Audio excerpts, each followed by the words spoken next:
بسم اللہ الرحمن الرحیم۔ ٹائمز ٹی وی کی جانب سے تمام دیکھنے والوں کو السلام علیکم۔ ناظرین، سلطان محمود غزنوی کا دربار لگا ہوا تھا۔ دربار میں ہزاروں افراد شریک تھے، جن میں اولیاء اللہ، کتب اور ابدال بھی شامل تھے۔ سلطان محمود غزنوی نے سب کو مخاطب کر کے کہا کہ محل میں کوئی آدمی ہے جو مجھے حضرت خضر علیہ السلام کی زیارت کروا سکتا ہے۔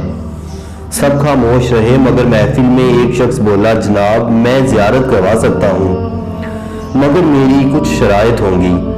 سلطان نے شرائط پوچھی تو کہنے لگا، مجھے 6 ماہ دریا کے کنارے چلا کاٹنا پڑے گا، لیکن میں ایک غریب آدمی ہوں، لہٰذا میرے گھر کا خرچہ آپ کو اٹھانا ہوگا۔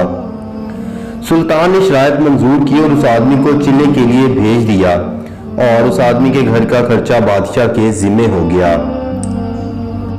6 ماہ گزرنے کے بعد بادشاہ نے اس آدمی کو اپنے دربار میں بلایا اور پوچھا تو وہ کہنے لگا کہ حضور کچھ وظائف الٹے ہو گئے ہیں، تو 6 ماہ کا وقت اور چاہیے۔ بادشاہ نے 6 ماہ مزید دے دیے۔ 6 ماہ گزرنے کے بعد اس آدمی کو سلطان محمود غزنوی کے دربار میں دوبارہ پیش کیا گیا، اور سلطان محمود غزنوی نے پوچھا کہ میرے کام کا کیا بنا۔ یہ بات سن کر وہ آدمی کہنے لگا کہ بادشاہ سلامت، میں ایک گناہ گار آدمی ہوں، کہاں میں اور کہاں حضرت خضر علیہ السلام۔ میں نے آپ سے جھوٹ بولا تھا، دراصل میرے گھر کا خرچہ پورا نہیں ہو رہا تھا، بچے بھوک سے مر رہے تھے، اس لیے ایسا کرنے پر مجبور ہوا۔ سلطان نے اپنے وزیر کو کھڑا کیا اور پوچھا کہ اس آدمی کی کیا سزا ہونی چاہیے۔ وزیر نے کہا کہ اس آدمی نے بادشاہ کے ساتھ جھوٹ بولا ہے، اس کا گلا کاٹ دینا چاہیے۔ اسی دربار میں ایک نورانی چہرے والے بزرگ بھی تشریف فرما تھے۔ انہوں نے کہا کہ بادشاہ سلامت، اس وزیر نے بالکل ٹھیک کہا ہے۔ سلطان محمود غزنوی نے اپنے دوسرے وزیر سے پوچھا کہ آپ بتاؤ اس کی کیا سزا ہونی چاہیے۔ دوسرے وزیر نے کہا کہ حضور اس نے بادشاہ کے ساتھ دغا کیا ہے، اس کو کتوں کے آگے ڈال دینا چاہیے تاکہ یہ تڑپ تڑپ کر ذلیل ہو کر مرے۔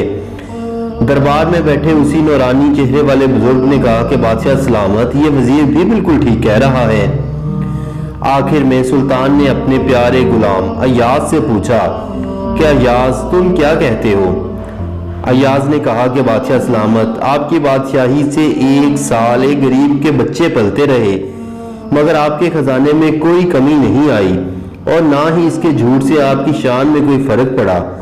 اگر میری بات مانے تو اس کو معاف کر دیں، کیونکہ اگر اس کو قتل کر دیا گیا تو اس کے بچے بھوک سے مر جائیں گے۔ ایاز کی بات سن کر محفل میں بیٹھے وہی نورانی چہرے والے بزرگ کہنے لگے کہ بالکل ایاز بھی ٹھیک کہہ رہا ہے۔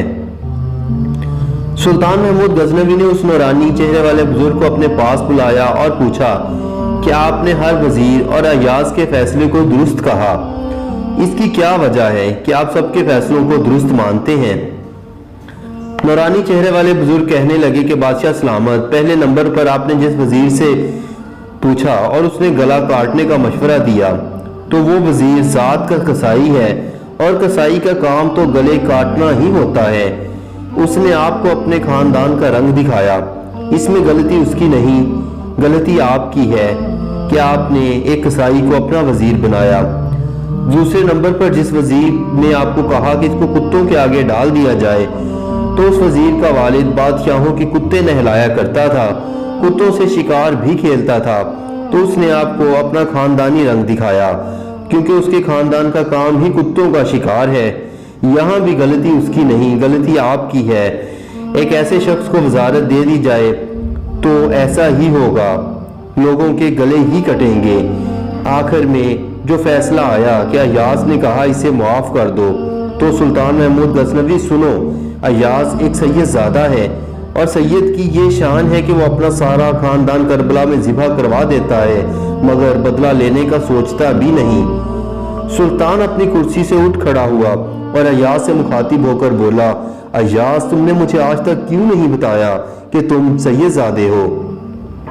ایاز نے کہا کہ بادشاہ سلامت، آج تک اس بات کا کسی کو علم نہ تھا، اور یہ ایک راز تھا کہ میں سید ہوں، لیکن اس بزرگ نے میرا راز کھول دیا، چنانچہ میں بھی ایک راز کھول دیتا ہوں۔ یہ بزرگ کوئی عام ہستی نہیں، بلکہ یہی بزرگ تو حضرت خضر علیہ السلام ہے۔ ناظرین، اس واقعے سے ہمیں اس بات کا علم ہوتا ہے کہ ذاتیں انسان کو اس کی اوقات بتا دیتی ہیں۔ ناظرین، اگر ویڈیو پسند آئے تو ٹائمز ٹی وی کو سبسکرائب کریں، ویڈیو کو لائک کریں اور دوستوں کے ساتھ شیئر کرنا مت بھولیے گا۔